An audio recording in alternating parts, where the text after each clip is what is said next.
न्यायालयासमोर सगळे सारखेच असतात.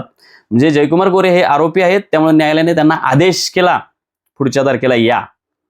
महाराष्ट्र स्टेट वर्सेस जयकुमार गोरे आणि ही अॅट्रॉसिटीची केस आहे. अतिशय गंभीर केस आहे, अॅट्रॉसिटीची केस आहे, लक्षात घ्या. साधी सुधी नाही आणि ती खोटी केस नाही. म्हणजे अॅट्रॉसिटीच्या केसेस चार्ज फ्रेम आपल्यावर लवकरात लवकर व्हावेत आणि लवकरात लवकर खटला मार्गी लागावा याची काळजी जयकुमार गोरेंनी घ्यायला पाहिजे ना. एकतर ते एक नंबरचे आरोपी आहेत आणि दुसरं ते मंत्री आहेत, जबाबदार आहेत, या देशातील जबाबदार नागरिक आहेत. न्यायालयाचा वेळ जास्त घ्यायला नाही पाहिजे. मला विनंती आहे जयकुमार गोरेंना की तुम्ही मंत्री आहात, उद्या वर्किंग डे आहे, गुरुवार आहे, एखादी महत्वाची मीटिंग असू शकते, ती मुख्यमंत्र्यांकडे मीटिंग असू शकते, अतिशय महत्वाच्या मीटिंग असू शकतील, परंतु तुम्ही स्वतः मुख्यमंत्र्यांना विनंती करा की मला आज न्यायालयासमोर जायचं आहे, माझे हे बाकीचे सहआरोपी आहेत त्यांनाही न्यायालयासमोर हजर करायचं आहे आणि कृपा करून आजच्या दिवशी मला 9 तारखेला मला काही महत्वाचं काम देऊ नका, कारण मी न्यायालयाचा आदर करतो, मी न्यायालयाचा सन्मान करतो, असं जयकुमार गोरेंनी देवेंद्र फडणवीसांना सांगितलं पाहिजे. किंवा अन्य जे मी कायद्यात तज्ज्ञांशी बोलतोय, अभ्यासकांशी बोलतोय, वकिलांशी बोलतोय, त्यांचं म्हणणं आहे की हा इतका गंभीर प्रकार आहे की याच्यातून जयकुमार गोरे निर्दोष सुटतील अशी शक्यता दिसत नाही. माझी सहानुभूती आहे त्यांना. तर मला थोडंसं कुतूहल आहे की या खटल्यामध्ये मुख्यमंत्री असतील किंवा वरून अमित शहा असतील किंवा नरेंद्र मोदी असतील, तर यांची मदत होऊ शकते का हो जयकुमार गोरेंना यातून वाचण्यासाठी? नमस्कार, लय भारीमध्ये आपल्या सगळ्यांचं स्वागत. मी आज बोलणार आहे जयकुमार गोरे यांच्या संदर्भात. जयकुमार गोरे यांच्यावर अनेक पोलीस ठाण्यांमध्ये अनेक प्रकारचे गुन्हे दाखल आहेत. त्यांच्याविषयी अनेक खटले अनेक न्यायालयामध्ये दाखल आहेत. म्हणजे आपण जर अनेक न्यायालयांच्या वेबसाईटवर गेलो तर म्हणजे भरपूर त्यांचे खटले आपल्याला पाहायला मिळतात. गुगलला सर्च केलं तरी जयकुमार गोरे यांचे अनेक खटले आपल्याला पाहायला मिळतात आणि ते खटले पाहिल्यानंतर म्हणजे फार गंभीर आहेत. परंतु आता मी जे बोलणार आहे ते अतिशय गंभीर एक खटला सध्या न्यायालयामध्ये त्याच्यावर म्हणजे ते खटला सुरू आहे आणि जयकुमार गोरे त्या खटल्यामध्ये अडचणीत आलेले आहेत किंवा अडचणीत येऊ शकतील असं ते गंभीर प्रकार त्यांनी करून ठेवलेला आहे. काय आहे तो प्रकार मी तुम्हाला सांगतो की त्यांनी जे गंभीर प्रकार केलेला आहे, जो काही त्यांच्यावर आरोप आहे आणि त्या आरोपांवर न्यायालय म्हणजे साताऱ्याच्या न्यायालयामध्ये सुनावणी सध्या सुरू आहेत. लगातार सुनावणी सुरू आहेत. म्हणजे ज्या तारखा पडतायत त्या आठवड्याच्या फरकाने तारखा पडतायत. आणि तुम्हाला सांगतो की एक मागच्या तारखेला म्हणजे आठवड्यापूर्वीच्या तारखेला जयकुमार गोरे यांना स्वतः न्यायालयामध्ये हजर राहावं लागलं होतं आणि न्यायालयामध्ये ते मंत्री म्हणून नाही तर आरोपी म्हणून उपस्थित राहिले होते आणि अतिशय गंभीर आरोपाखाली त्यांना उपस्थित तिथं राहावं लागलं होतं. आणि त्यानंतर उद्या म्हणजे 9 एप्रिल रोजी, म्हणजे कदाचित आज तुम्ही जर हा व्हिडिओ पाहत असाल तर 9 एप्रिल आजच तारीख असेल कदाचित. म्हणजे मी शूट करतोय ते 8 एप्रिलला करतोय, परंतु तुम्ही व्हिडिओ पाहत असाल त्या दिवशी कदाचित 9 एप्रिल तारीख असेल आणि कदाचित ती तारीख होऊन बी गेली असेल. जर तुम्ही 10 एप्रिल 11 एप्रिलला वगैरे जर बघत असेल तर ती तारीख होऊन गेली असेल. तर जयकुमार गोरे यांना 9 तारखेला न्यायालयामध्ये हजर राहायचं आहे. बांधवांनो, तुम्हाला सांगतो, तुम्ही माझा व्हिडिओ मागचा बघितला असेल, जयकुमार गोरे यांना मागच्या तारखेला म्हणजे 30 मार्च रोजी जयकुमार गोरे यांना न्यायालयात उपस्थित राहावं लागलं होतं आरोपी म्हणून. लक्षात घ्या गांभीर्य, म्हणजे मी काय म्हणतोय माझ्या शब्दांकडे लक्ष द्या. जयकुमार गोरे यांच्यावर गंभीर आरोप आहे. काय आरोप आहे ते मी पुढे सांगतोच, पण महत्वाचा मुद्दा, जो सिरियस मुद्दा आहे ते मी तुम्हाला सांगतोय की जयकुमार गोरे यांना 30 मार्च रोजी न्यायालयामध्ये आरोपी म्हणून उपस्थित राहावं लागलं होतं. एवढंच नाही, आता पुढच्या तारखेला म्हणजे 9 एप्रिल रोजी सुद्धा त्यांना कोर्टात न्यायालयासमोर उपस्थित राहावं लागणार आहे. तुम्हाला सांगतो म्हणजे 30 तारखेला ते उपस्थित राहिले, परंतु त्यांना 23 तारखेलाही उपस्थित राहायचं होतं. म्हणजे 23 मार्चला जयकुमार गोरे यांना उपस्थित राहायचं होतं न्यायालयामध्ये. परंतु त्या दिवशी काय झालं, मी तुम्हाला ते रोजनामा समोर दाखवतो, तुम्हाला ते दिसत असेल. तर त्या दिवशी काय झालं की कोर्ट तिथं काय म्हटले रोजनामा समोर, आणि तो खटला काय आहे बघा, महाराष्ट्र स्टेट वर्सेस जयकुमार गोरे. आणि ही अॅट्रॉसिटीची केस आहे, अतिशय गंभीर केस आहे, अॅट्रॉसिटीची केस आहे, लक्षात घ्या. साधी सुधी नाही, आणि ती खोटी केस नाही. म्हणजे अॅट्रॉसिटीच्या केसेस माझ्यावर बी आहेत 2, पण ते खोटे आहेत. म्हणजे जयकुमार गोरेंच्याच कार्यकर्त्यांनी माझ्यावर खोट्या केसेस दाखल केल्या. तर खोट्या केस असल्यामुळे मला त्याचा काही न्यायालयात त्रास होत नाही. परंतु जयकुमार गोरे यांची ही केस फार गंभीर आहे, आणि ती इतकी गंभीर आहे की ती सिद्ध होऊ शकते. सिद्ध होण्याची म्हणजे चान्सेस खूप आहेत. त्याचं मेरिट आहे, जयकुमार गोरेंच्या विरोधात ते मेरिट आहे. म्हणजे त्याची गुणवत्ता जी आहे त्या केसची, ती फार सिरियस गुणवत्ता आहे. त्याच्यामध्ये बघा 23 तारखेला जो रोजनामा आहे, तर 23 तारखेला जयकुमार गोरे न्यायालयात 23 मार्चला न्यायालयात उपस्थित राहिले नव्हते. तर न्यायालयाने काय म्हणलंय बघा रोजनाम्यामध्ये, मेहरबान कोर्टासमोर आरोपी नंबर 1 गैरहजर. आरोपी नंबर 1 कोण आहे, तर जयकुमार गोरे. लक्षात घ्या, जयकुमार गोरे भले मंत्री असतील, ग्रामविकास मंत्री असतील, ते देवेंद्र फडणवीस यांचे लाडके मंत्री असतील, ते अमित शहा यांचे लाडके मंत्री असतील, ते नरेंद्र मोदी यांचे लाडके मंत्री असतील, परंतु न्यायालयासमोर ते आरोपी आहेत आणि 1 नंबरचे आरोपी आहेत. तर मेहरबान कोर्टासमोर आरोपी 1 गैरहजर, म्हणजे जयकुमार गोरे गैरहजर. आरोपी नंबर 2 ते 4 हजर. आरोपींची वकील हजर, सरकारी वकील हजर. निशाणी 253. आरोपी नंबर 1 गैरहजेरीचा माफीनामा अर्ज, म्हणजे मला उपस्थित राहता येत नाही असा जयकुमार गोरे यांच्या वतीने अर्ज दाखल केला न्यायालयासमोर. त्याच्यावर आरोपी नंबर 1 चे जे वकील आहेत ते काय म्हणले, तर आरोपी नंबर 1 चे वकिलांनी सांगितले की, म्हणजे जयकुमार गोरे यांच्या वकिलांनी सांगितले की अधिवेशन अजून 1 आठवड्यासाठी चालू आहे. अधिवेशन म्हणजे कुठलं, विधानसभेचं आणि विधान परिषदेचं अधिवेशन त्यावेळी चालू होतं. आणि त्या अधिवेशनामध्ये कुठला मुद्दा गाजत होता, तर सातारचा जो जिल्हा परिषद अध्यक्ष पदासाठी जे पोलिसांनी रामायण घडवलं होतं, तिथं लोकशाहीचा खून पाडला होता, संविधानाचा खून पाडला होता, त्याच्यावर चर्चा अधिवेशनामध्ये चालू होती. आणि जयकुमार गोरे म्हणजे जे तुषार दोषींना सस्पेंड केलं विधान परिषदेमध्ये, तर त्याच्यावर ते उत्तर देत होते. तो काळ होता. आणि अन्यही असतील, म्हणजे ते मंत्री आहेत म्हटल्यानंतर ते बिजी असणारच, याच्याबद्दल काय वाद नाही, त्यांना भरपूर कामं असणारच, विषय तो नाहीच. तर आरोपी नंबर 1 चे वकिलांनी सांगितले की, म्हणजे जयकुमार गोरे यांच्या वकिलांनी सांगितले की अधिवेशन अजून 1 आठवड्यासाठी चालू आहे, त्यामुळे हे प्रकरण आठवड्यासाठी पुढे ढकलावे. आरोपी नंबर 1 ला आदेशित करण्यात येते की दोषारोपासाठी आरोपी नंबर 1 ने पुढील तारखेस हजर राहावे. किती गंभीर शब्द आहे बघा प्रेक्षकांनो.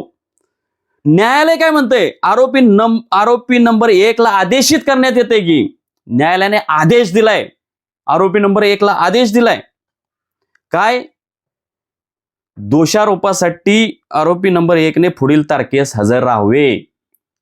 म्हणजे तुम्ही मंत्री असला वगैरे तरी म्हणजे जनतेला मला हेच सांगायचंय की अनेकांचा गैरसमज असतो, मंत्री असं करू शकतो, तसं करू शकतो. ठीक आहे, मंत्री त्रास देतात, कुठलेही अनेक सत्तेचा गैरवापर करतात, परंतु न्यायालयासमोर सगळे सारखेच असतात. म्हणजे जयकुमार गोरे हे आरोपी आहेत, त्यामुळे न्यायालयाने त्यांना आदेश केला पुढच्या तारखेला या. मग पुढच्या तारखेला काय झालं ते आपण बघू. बरं, ह्याच्यात हे जे 23 तारखेचं जे म्हणलंय ना, ह्याच्यात काय म्हणलंय की आरोपी नंबर 1 गैरहजर, म्हणजे जयकुमार गोरे गैरहजर, परंतु आरोपी नंबर 2 ते 4 हजर आहेत. म्हणजे बाकीचे सगळे आरोपी हजर आहेत, फक्त जयकुमार गोरे गैरहजर होते. आता पुढं बघा गंमत. पुढच्या तारखेला सांगितलं न्यायालयाने हजर राहा. पुढची तारीख 30 मार्च, ते तुम्हाला मी स्क्रीनवर दाखवतो. काय म्हटले न्यायालयाने, मेहरबान कोर्टासमोर आरोपी नंबर 1, 3 व 4 हजर. आता ह्यांची मी नावं बी सांगतो बरं का, सगळे आरोपी तुम्हाला कळावेत म्हणून, कळलं पाहिजे. आरोपी नंबर 1 जयकुमार गोरे मी सांगितलं. आरोपी नंबर 2 कोण आहे, तर दत्तात्रय कोंडिबा उर्फ धोंडिबा घोटुगडे. आरोपी नंबर 3 कोण आहे, महेश पोपट बोराटे. आरोपी नंबर 4 कोण आहे, संजय कृष्णा काटकर. आणि आरोपी नंबर 5वा त्यांना डिस्चार्ज मिळालेला आहे. ते खरं तर माझ्या माहितीनुसार जयकुमार गोरे यांचे OSD आहेत, विशेष कार्यकारी अधिकारी, आता मंत्री म्हणून. त्यावेळी ते तलाठी होते आणि त्यांना आरोपी बनवण्यात आलं होतं, परंतु त्यांना त्यातून ह्या खटल्यातून डिस्चार्ज मिळालेला आहे, म्हणजे त्यांची सुटका झालेली आहे. त्यांचा ह्याच्यात काही सहभाग नव्हता असं न्यायालयाचं हे असेल कदाचित निरीक्षण, म्हणून त्यांची सुटका झाली असेल. तर 30 तारखेला काय झालं, मी 30 तारखेला तुम्हाला तपशील सांगत होतो. 30 तारखेला काय झालं की मेहरबान कोर्टासमोर आरोपी नंबर 1 कोण, जयकुमार गोरे. आरोपी नंबर 3 कोण, महेश बोराटे. आरोपी नंबर 4 कोण, काटकर, हजर. आरोपी नंबर 2 गैरहजर. निशाणी 254. तर न्यायालय म्हणजे ह्यातला एक आरोपी जो आहे 2 नंबरचा आरोपी, ज्याचं मी नाव सांगितलं, घुटुगडे नावाचा जो आरोपी आहे तो गैरहजर राहिला. त्याच्यावर न्यायालय त्यामुळे नाराज झालं, म्हणजे ह्याच्या लिखाणातून दिसतंय नाराज झालेलं. तर न्यायालय काय म्हणतंय, आरोपी नंबर 2चे म्हणजे घुटुगडे यांचा गैरहजेरी माफीचा अर्ज नामंजूर. म्हणजे याने आम्ही गैरहजर राहतो याच्याबद्दल आम्हाला माफीचा अर्ज त्यांनी जो सबमिट केला तो न्यायालयाने नामंजूर केलेला आहे. आणि एवढंच नाही तर न्यायालयाने काय म्हटलंय की आरोपी 2ला बेलेबल वॉरंट काढण्याचा आदेश पारित. म्हणजे वॉरंट काढलेलं आहे ह्या आरोपीबद्दल. आणि हा जो आरोपी आहे घुटुगडे हा जयकुमार गोरे यांचाच कार्यकर्ता आहे. तो जयकुमार गोरे यांचा PA आहे असंही सांगत असतो. अनेक लोक म्हणतात PA आहे जयकुमार गोरे यांचं, माहित नाही, परंतु जयकुमार गोरेंचाच तो काम करतो घुटुगडे.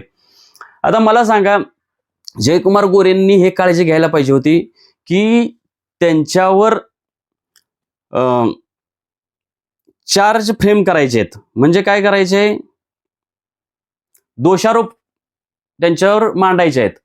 तर हे चार्ज फ्रेम आपल्यावर लवकरात लवकर व्हावेत आणि लवकरात लवकर खटला मार्गी लागावा याची काळजी जयकुमार गोरेंनी घ्यायला पाहिजे ना. एकतर ते 1 नंबरचे आरोपी आहेत आणि दुसरं ते मंत्री आहेत, जबाबदार आहेत, या देशातील जबाबदार नागरिक आहेत.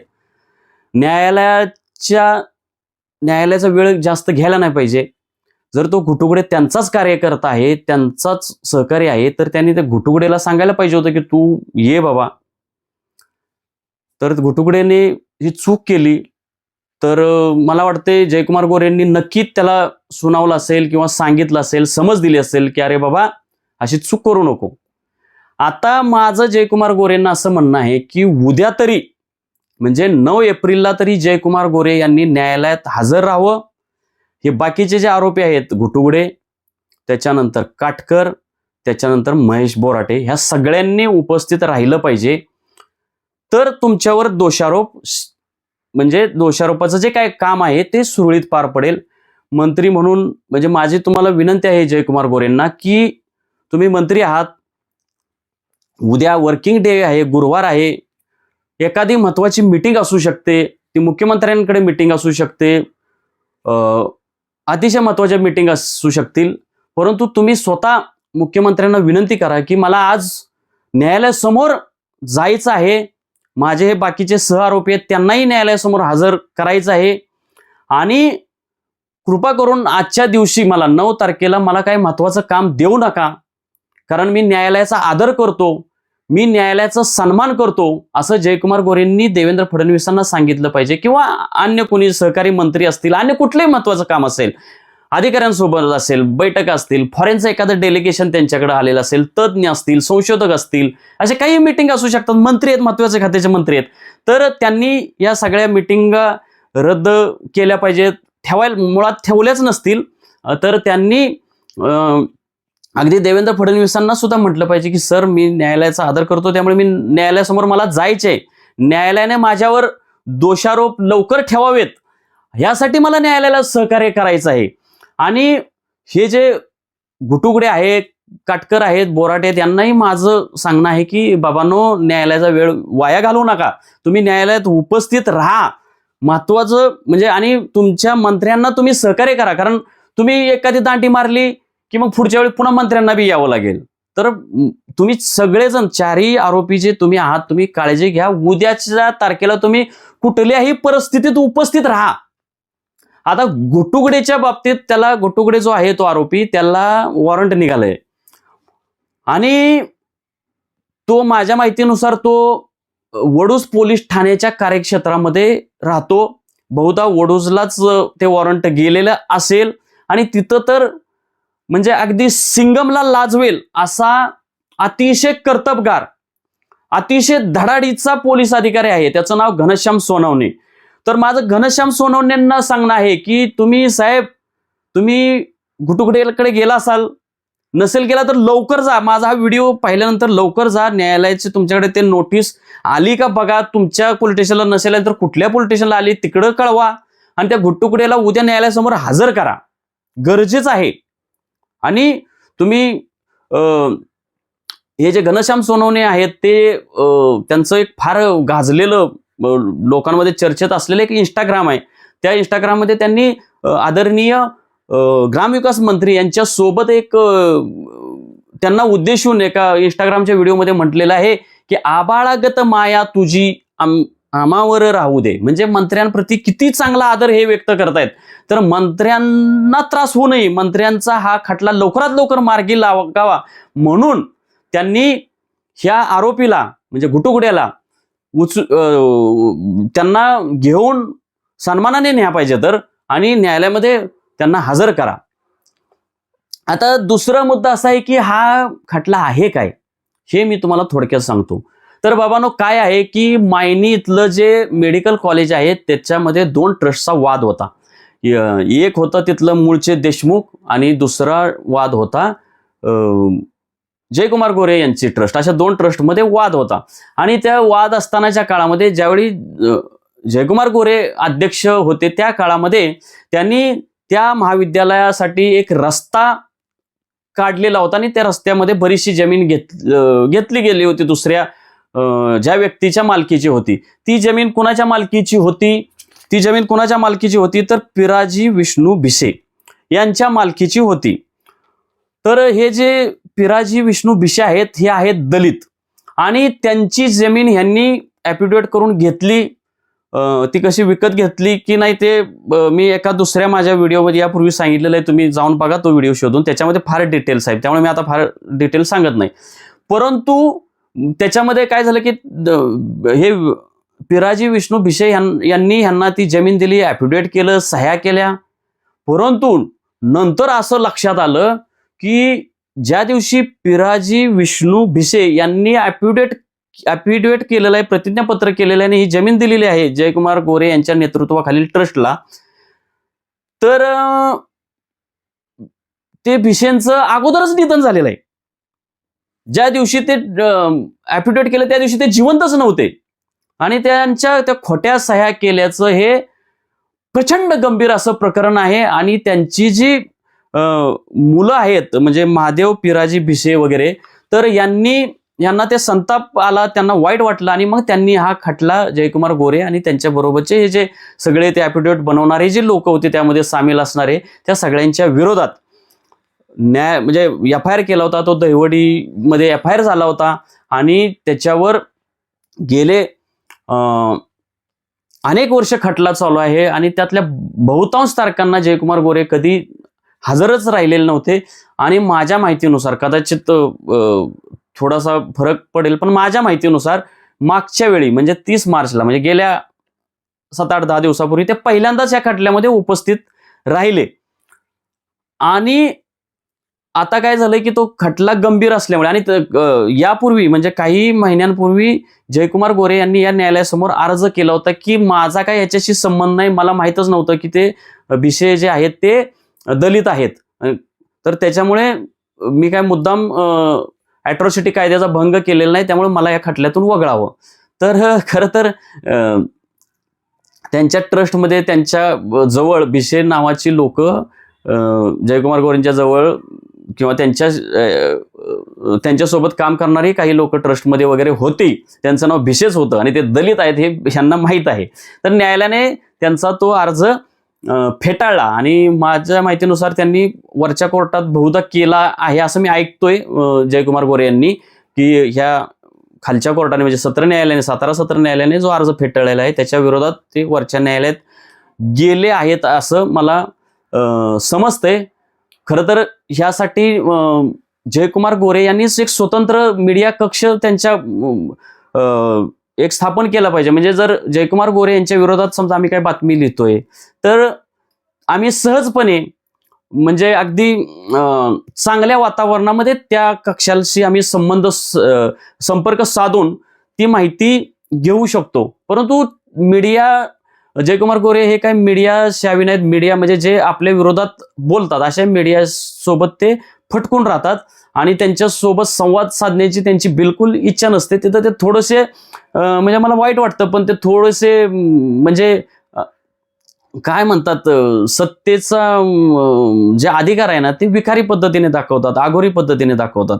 त्याच्यामुळे मला खरं तर याविषयी असे अनेक शेकडो विषय आहेत की जयकुमार गोरेंशी संवाद साधून त्यांची बाजू मांडायची माझी इच्छा आहे, पण तेच सहकार्य करत नाहीत. मागच्या वेळी मी फोन केला होता त्यांच्या पीएना, 2-2 पीएना एका व्हिडिओमध्ये.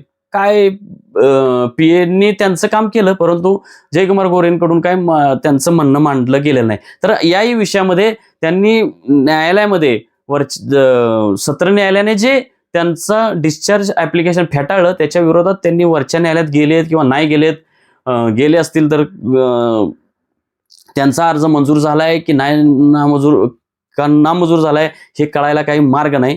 परंतु जर ह्यातलं काही असेल, जे काही असेल तथ्य, तर जयकुमार गोरेंनी सांगितलं तर मी नक्की पब्लिश करेन. तर मुद्दा आता असा आहे की ते सत्र न्यायालयाने तो खटला नामंजूर, त्यांचा अर्ज डिस्चार्ज अर्ज नामंजूर केलेला आहे. त्याच्यामुळे सध्या तरी जयकुमार गोरेंना त्यांच्यावर दोषारोप ठेवण्यासाठी न्यायालयाने प्रक्रिया सुरू केलेली आहे आणि त्यासाठी तो गंभीर खटला असल्यामुळे जयकुमार गोरे प्रचंड अडचणीत येऊ शकतात. त्यातून त्यांची सुटका होऊ शकते, निर्दोष ते मुक्त होऊ शकतात असं चित्र सध्या तरी कायद्याची, जे मी कायद्यात तज्ज्ञांशी बोलतोय, अभ्यासकांशी बोलतोय, वकिलांशी बोलतोय, त्यांचं म्हणणं आहे की हा इतका गंभीर प्रकार आहे की याच्यातून जयकुमार गोरे निर्दोष सुटतील अशी शक्यता दिसत नाही. माझी सहानुभूती आहे त्यांना. मला वाटतंय की भले ठीक आहे त्यांनी मला किती त्रास दिला असला तरी माझा काही त्यांच्यावर राग नाही. ते निर्दोष सुटावेत, एक चांगलं मंत्री म्हणून त्यांनी चांगलं काम करावं, नावलौकिक संपादन करावं. परंतु मला काय वाटतं हे महत्वाचं नाही, तर त्यांनी काय केलंय ते महत्वाचं आहे. त्यांनी जे चुकीचं केलंय त्याच्यामुळे ते अडचणीत सापडलेले आहेत आणि ते निर्दोष सुटण्याची शक्यता नाही. जर हा खटला वेगाने चालला तर त्यांना शिक्षा होऊ शकते असं मला दिसतंय. आणि दुसरं असं की म्हणजे जयकुमार गोरे काय करतात की त्यांच्या विरोधात काही जात असेल तर ते मुख्यमंत्र्यांची मदत घेतात, पोलिसांची मदत घेतात, तगडे वकील लावतात. तर मला कुतूहल आहे की या खटल्यामध्ये मुख्यमंत्री असतील किंवा वरून अमित शहा असतील किंवा नरेंद्र मोदी असतील तर यांची मदत होऊ शकते का हो जयकुमार गोरेंना यातून वाचण्यासाठी, किंवा पोलिसांची काय मदत होऊ शकते का? म्हणजे जो अरुण देवकर आहे तो तसला अधिकारी, त्याला काय मंत्र्यांनी वगैरे काय सांगितलं तर वाटेल तो करतो, तर तो ह्याच्यात काय करू शकतो का? घनश्याम सोनवणे काय करू शकतो का? अक्षय सोनवणे काय करू शकतो का? विश्वास शिंगाडे काय करू शकतो का मदत? म्हणजे मला थोडंसं, मी अज्ञानी माणूस आहे म्हणून मी विचारतोय प्रेक्षकांना, तुम्हीच कमेंट्समध्ये सांगा की या खटल्यामध्ये काय मदत करू शकतात. वकील समजा भले मोठे वकील लावले तर ते मोठे वकील लावले म्हणून जयकुमार गोरे यातून सुटका त्यांची होऊ शकते का? सहजपणे निर्दोष ते सुटू शकतात का? तर प्रेक्षकांनीच मला सांगावं, मला मार्गदर्शन करावं.